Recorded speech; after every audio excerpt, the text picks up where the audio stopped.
अरे भाई, लाइव हो जाइए सभी लोग। गुड इवनिंग सभी को।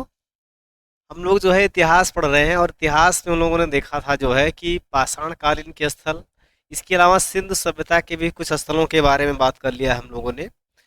आज हम लोग जो है पाषाण काल के जो क्वेश्चन बनते हैं आपके इतिहास के कम्पिटिटिव एग्जाम्स में, उसके बारे में थोड़ा सा डिस्कस करेंगे। अ, एक बार जो है वीडियो को लाइक करके शेयर कर दीजिए ताकि उन लोगों तक पहुंच सके जो अभी निद्रावस्था में है। चलिए। हम्म। सीमा प्रजापति जुड़ गई हैं, good evening.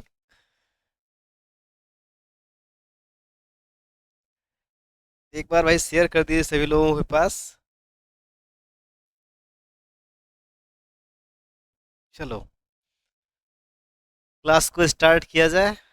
Kaushalendra Kumar ji, good evening. चलिए सभी को गुड इवनिंग, क्लास को शुरू करते हैं। पहला क्वेश्चन दिख रहा होगा, पाषाण काल के जो है बहुत सारे स्थलों से संबंधित क्वेश्चन इसमें हम रखे हैं जो कि आपके कॉम्पिटिटिव एग्जाम्स में पूछे गए हैं, आगे आने की भी इनकी प्रबल संभावना है। तो इसी को देखते हुए ये क्लास शुरू की गई है। पहला क्वेश्चन का आंसर करने का प्रयास करिएगा। जो है पहला क्वेश्चन क्या कह रहा है?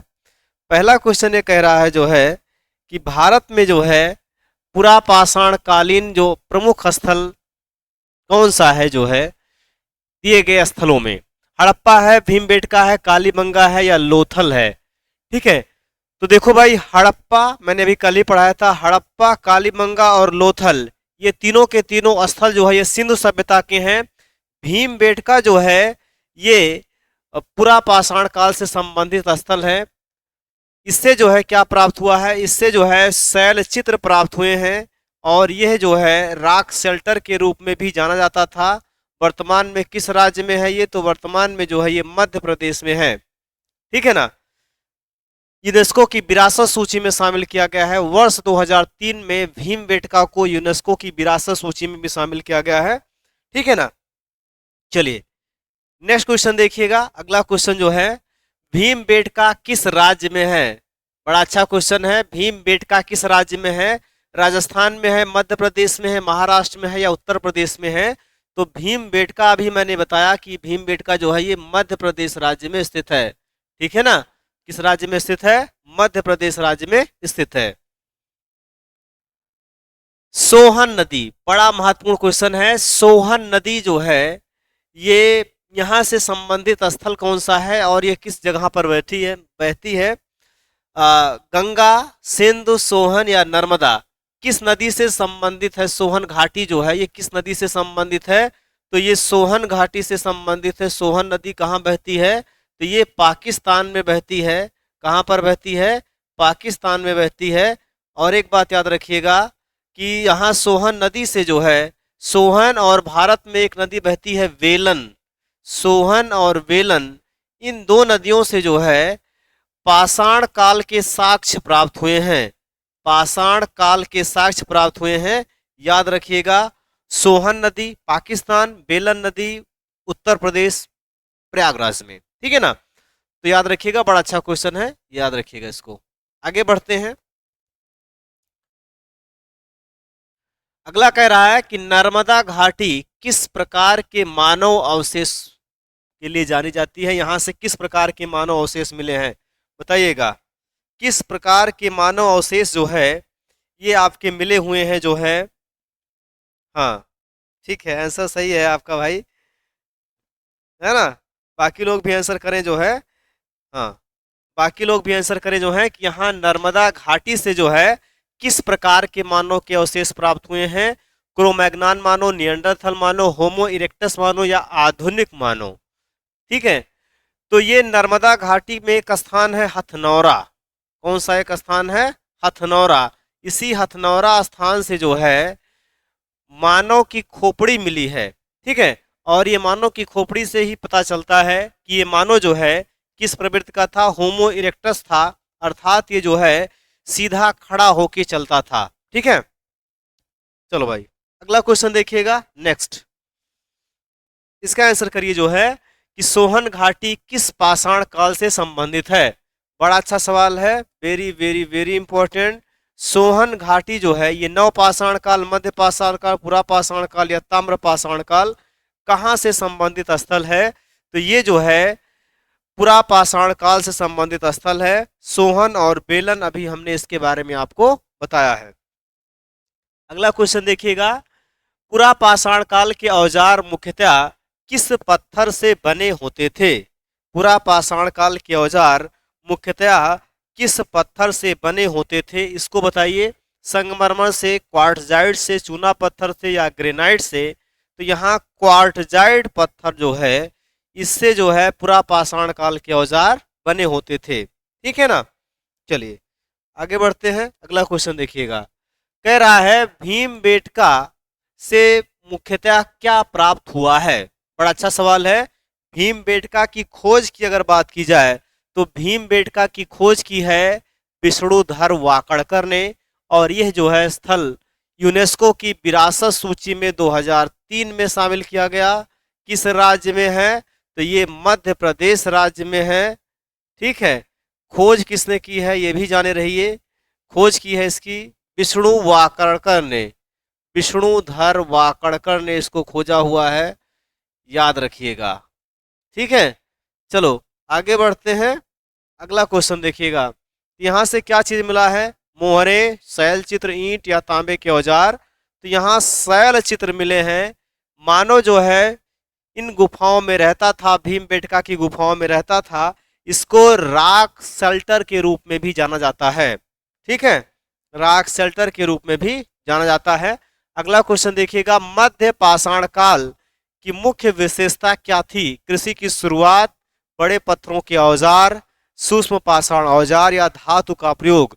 तो मध्य पाषाण काल का जो मानव था ये जो है सूक्ष्म या हम कह सकते हैं पतले फलक वाले, पतले धारदार औजारों का उपयोग करना शुरू कर दिया था। तो यहाँ पर ऑप्शन सी बिल्कुल करेक्ट हो जाएगा, ऑप्शन सी बिल्कुल सही हो जाएगा। ठीक है ना। चलिए आगे बढ़ते हैं, अगला क्वेश्चन देखिएगा। भारत में मध्य पाषाण काल का मुख्य स्थल कौन सा है? मध्य पाषाण काल बहुत महत्वपूर्ण है, वेरी वेरी वेरी इंपॉर्टेंट। मध्य पाषाण काल का स्थल कौन सा है? तो ये तो है नहीं, हड़प्पा नहीं है, मोहनजोदड़ो नहीं है, अमारी नहीं है, कौन सा है? आदमगढ़ है। अच्छा ये मध्य पाषाण काल का ही क्यों है? क्योंकि यहाँ से जो है पशुपालन के साक्ष्य मिले हैं, और पशुपालन का जो प्रारंभ हुआ है वो मध्य पाषाण काल में हुआ है। ठीक है ना। आदमगढ़ और बागौर, राजस्थान का बागौर और मध्य प्रदेश का आदमगढ़, दो ऐसे स्थान हैं जहां से जो है पशुपालन के साक्ष्य मिले हैं, और इस बात को बताते हैं कि पशुपालन का प्रारंभ जो हुआ था ये मध्य पाषाण काल में हुआ था। ठीक है। चलिए अगला देखिए, आदमगढ़ किस राज्य में है? गुजरात में, मध्य प्रदेश में, बिहार में या उड़ीसा में? तो ये आदमगढ़ जो है ये मध्य प्रदेश राज्य में स्थित है, और आदमगढ़ का ही एक भाई है जिसका नाम है बागौर। ये बागौर जो है ये राजस्थान में है। ये दोनों स्थल से, ये दोनों स्थल से आदमगढ़ और बागौर दोनों स्थल से क्या मिला है? तो यहाँ से पशुपालन का साक्ष्य मिला है। मानव ने पशुपालन का प्रारंभ किया उसका साक्ष्य मिला है, और मानव ने सबसे पहले जो जानवर पाला था वो था कुत्ता। ठीक है। आगे बढ़ते हैं, अगला क्वेश्चन देखिएगा, अगला क्या कह रहा है? नव पाषाण काल की मुख्य विशेषता क्या थी? शिकार, आग का प्रयोग, कृषि की शुरुआत, गुफाओं में निवास? तो देखिए नव पाषाण काल की मुख्य विशेषता क्या है भाई? तो यहाँ पर जो है नव पाषाण काल का जो मानव था शिकार तो करता ही था, खेती की भी शुरुआत की, आग का। तो इसमें जो मुख्य विशेषता है वो कृषि का प्रारंभ। कृषि का प्रारंभ किस काल में हुआ? तो कृषि का प्रारंभ हुआ है नव पाषाण काल में। अंत्येष्ट क्रिया का प्रारंभ कब हुआ है? मध्य पाषाण काल में। पशुपालन का प्रारंभ कब हुआ है? मध्य पाषाण काल में। ठीक है, याद रखिएगा इन चीजों को। अगला, बुर्ज होम। बुर्ज होम किस राज्य में स्थित है? हिमाचल प्रदेश, जम्मू कश्मीर, उत्तराखंड या पंजाब? तो ये बुर्ज होम जो स्थित है ये जम्मू कश्मीर राज्य में स्थित है, और यहाँ से जो है बुर्ज होम से मानव के साथ कुत्ते को दफनाए जाने का साक्ष्य मिला है, अर्थात गर्त आवास। ठीक है ना, गर्त आवास का साक्ष्य यहाँ से मिला है। ठीक है, याद रखिएगा।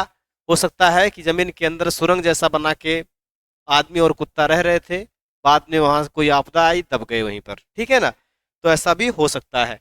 अगला क्वेश्चन देखिएगा कि बुर्ज होम जो है ये किस प्रकार के घरों के प्रमाण देता है। ठीक है, ईंट के घर, लकड़ी के घर, गड्ढे से बने घर या पत्थर के घर। ठीक है, तो अभी मैंने आपको बताया कि बुर्ज होम जो स्थान था, यहाँ से गर्त आवास, जमीन के अंदर जो है मानो रहता था, गर्त आवास के साथ गड्ढे से बने घर के साथ कहाँ से मिले हैं, बुर्ज होम से मिले हैं। कहाँ का स्थल है, जम्मू एंड कश्मीर का। ठीक है ना, किस काल का स्थल है, तो ये नवपाषाण काल का स्थल है। अगला देखिएगा, मेहरगढ़, ये महागढ़ है या इसको क्या पढ़ेंगे, मेहरगढ़। मेहरगढ़ भाई कहाँ पर है, तो ये मेहरगढ़ जो है नवपाषाण काल का स्थल है। ये कहाँ है, भारत में है, पाकिस्तान में है, अफगानिस्तान में है या ईरान में है, तो ये कहाँ पर है, ये है भाई पाकिस्तान में। कहाँ पर है, पाकिस्तान में ये स्थल स्थित है। और यहाँ से जो है खेती के साक्ष्य मिले हैं, कृषि के साक्ष्य मिले हैं, धान और जौ के साक्ष्य यहाँ से मिले हैं। मध्य पाषाण काल का मानव कहाँ रहता था, तो मध्य पाषाण काल का मानव जो है अस्थाई मकानों में, नहीं भाई, गुफाओं व अस्थाई झोपड़ियों में, हाँ हो सकता है नगरों में, नहीं ये नहीं होगा, ये नहीं होगा। कौन सा सही होगा, बी होगा, यहाँ पर राइट होगा। ठीक है ना, कौन सा आंसर राइट हो जाएगा, बी। ये जो है मैंने आपको बताया, पुरा पाषाण काल का मानव ये रहता था वन में, जंगल में। मध्य पाषाण काल का मानव गुफाओं में रहता था, नदियों के किनारे रहता था। और नव पाषाण काल का जो मानव था ये अस्थाई निवास बना के रहता था। ठीक है ना, तो ये मध्य पाषाण काल गुफाओं और अस्थाई झोपड़ियों में रहता था। अगला देखिए, सूक्ष्म पाषाण औजार किस काल की देन है, तो अभी मैंने बताया सूक्ष्म पाषाण काल के जो औजार मिले हैं ये मध्य पाषाण काल से मिले हैं। ऑप्शन बी यहाँ पर बिल्कुल करेक्ट हो जाएगा, ऑप्शन बी बिल्कुल सही हो जाएगा। ठीक है, चलो आगे बढ़ते हैं। अगला क्वेश्चन देखिएगा, पाषाण काल में कपड़े किससे बनाए जाते थे। पाषाण काल में जो कपड़े थे ये किससे बनाए जाते थे, इसको आपको बताना है। कपास से, ऊन से, पशुओं की खाल से या रेशम से। किससे बनाए जाते थे ये कपड़े, तो ये बनाए जाते थे पशुओं की खाल से। ठीक है ना, क्योंकि वहां कपास, ऊन और रेशम का आविष्कार ही नहीं हुआ था। आगे बढ़ते हैं। अगला देखिएगा, पाषाण काल में मानव का मुख्य व्यवसाय क्या था। पाषाण काल में मानव का मुख्य व्यवसाय, ठीक है, मुख्य काम क्या था, व्यापार करना, कृषि करना, शिकार व संग्रह करना, शिल्प। तो इसका मुख्य काम था शिकार व संग्रह, भोजन संग्रह करना किसी भी माध्यम से। आगे बढ़ेंगे। अगला कह रहा है, नवपाषाण काल में मृद भांड किससे बनाए जाते थे। पत्थर से, लकड़ी से, मिट्टी से या धातु से। किससे बनाए जाते थे, मिट्टी के बर्तन या बर्तन। यहाँ मृद भांड है, मृद भांड का मतलब ही होता है मिट्टी के बर्तन। ठीक है ना, क्या होता है, मिट्टी के बर्तन होता है। और ये मिट्टी के बर्तन किससे बनाए जाते थे, तो ये मिट्टी से ही बनाए जाते थे। ठीक है, आगे चलते हैं। आगे देखिएगा, पाषाण काल में शवों को दफनाने की प्रथा किस काल में दिखती है। ठीक है, किस काल में दिखती है, पुरा पाषाण काल में, मध्य पाषाण काल में, नव पाषाण काल में या ताम्र पाषाण काल में। तो शवों को दफनाने की क्रिया अर्थात अंत्येष्टि क्रिया का जो प्रारंभ हुआ था ये मध्य पाषाण काल में हुआ था। ठीक है ना, बाद में एक ऐसा समय आया जिसमें मानव ने बड़े बड़े पत्थरों के द्वारा शवों को दफनाना शुरू किया, जिसको हम कहते हैं महापाषाण काल। ठीक है ना, बात समझ में नहीं, चलो आगे बढ़ते हैं। नर्मदा घाटी से क्या प्राप्त हुआ है, हड़प्पाई मुहर, मानव खोपड़ी, तांबे के औजार या मिट्टी के खिलौने। तो यहाँ नर्मदा घाटी से क्या मिला है, मानव की खोपड़ी मिली है। एचडी संखालिया के द्वारा यह स्थल खोजा गया और यहाँ से क्या मिला है, यहाँ से मानव की खोपड़ी मिली है। और यह स्थान कौन सा है, हथनौरा। ठीक है ना, आगे बढ़ते हैं।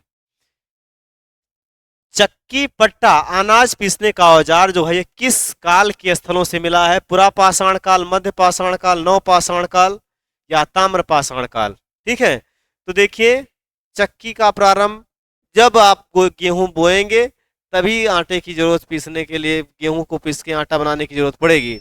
तो कब काल, किस काल, तो ये है नव पाषाण काल।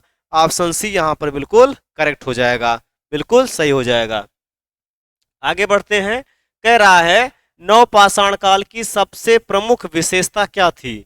शिकार पर निर्भरता, आग की खोज, कृषि की शुरुआत, गुफाओं में निवास। बड़ा महत्वपूर्ण क्वेश्चन है, इसका आंसर करिएगा जो है, हाँ, बी सी, क्या किस क्वेश्चन नंबर का आंसर करके भाई बताओ, है ना? तो देखो, नवपाषाण काल की सबसे प्रमुख विशेषता क्या थी? तो इसकी विशेषता थी कृषि की शुरुआत। ठीक है, कृषि की शुरुआत। चलिए अगला देखिएगा, नवपाषाण काल में मनुष्य ने किस प्रकार के औजारों का प्रयोग किया? बड़ा महत्वपूर्ण क्वेश्चन है। तो नवपाषाण काल में मानव ने पालिशदार, मैंने बताया था पालिश किए हुए पत्थरों का उपयोग किया है। ऑप्शन सी बिल्कुल सही है। ठीक है ना, ऑप्शन सी बिल्कुल करेक्ट है, जाने रहिएगा। आगे बढ़ते हैं। अगला, नवपाषाण काल में अस्थायी निवास का मुख्य कारण क्या था? तो खेती कर रहे थे, शिकार में कमी ना, खेती करना, जलवायु परिवर्तन, पशुओं की विलुप्तता का होना। तो खेती का प्रारंभ करेंगे तभी वहां घर बना के रहना पड़ेगा, नहीं तो सांड चर जाएंगे। तो कौन सा सही होगा? बी सही होगा, कृषि का विकास। ठीक, दो तीन क्वेश्चन और बचे हैं। नवपाषाण काल को और किस नाम से जाना जाता है? शिकारी युग, खाद्य संग्राहक युग, खाद्य उत्पादक युग या धातु युग? तो इसको जानते हैं खाद्य उत्पादक युग के नाम से। ठीक है, खाद्य उत्पादक युग के नाम से इसको जाना जाता है। ठीक, चलिए अगला क्वेश्चन देखिएगा, नवपाषाण काल में सामाजिक जीवन का आधार क्या था? क्या था भाई? युद्ध था, कृषि और पशुपालन था, व्यापार था, शिकार था। तो नवपाषाण काल की बात की जा रही है और नवपाषाण काल आधार क्या था? कृषि और पशुपालन। अगर क्वेश्चन आपके नहीं सही हो रहे हैं तो आपको मैंने पढ़ाया हुआ 2-3 लेक्चर इसमें हुए हैं, ठीक है ना, उसको जाके अच्छे से पढ़ लीजिए, आपके क्वेश्चन सारे मिल जाएंगे वहां से। चलो भाई, चलिए अगला बताइएगा, भारत में कृषि का सबसे प्राचीन प्रमाण किस नवपाषाण काल स्थल से मिलता है? तो सबसे प्राचीन पूछेगा तो सबसे प्राचीन है मेहरगढ़, यहां दिए गए ऑप्शन में। ठीक है ना, लेकिन नवीनतम शोधों के अनुसार लहुरा देव। अभी क्वेश्चन आएगा, अगला देखो। कह रहा है कि नवपाषाण काल में गेहूं और जौ की खेती के साक्ष्य कहां से मिले हैं?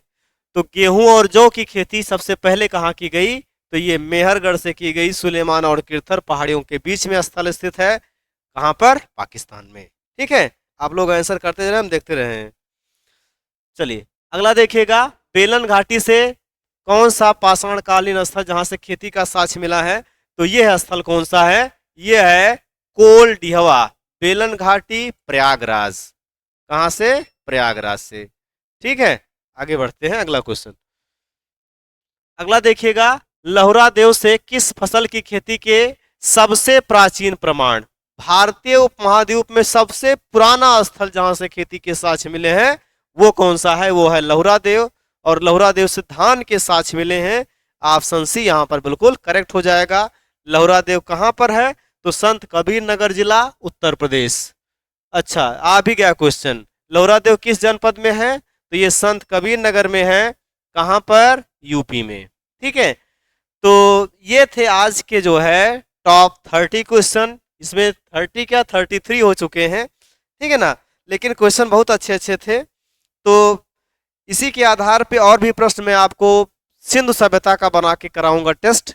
अगर आपके क्वेश्चन यहाँ से कम सही हो रहे हैं तो आप दो वीडियो इसके पाषाण काल के 2 या 3 वीडियो शायद हुए हैं, उसको जाके अच्छे से देख लीजिए, आपके सारे के सारे प्रश्न बनने लगेंगे। ठीक है, तो आज के लिए इतना रखिए, बाकी मिलते हैं कल। थैंक यू सभी को।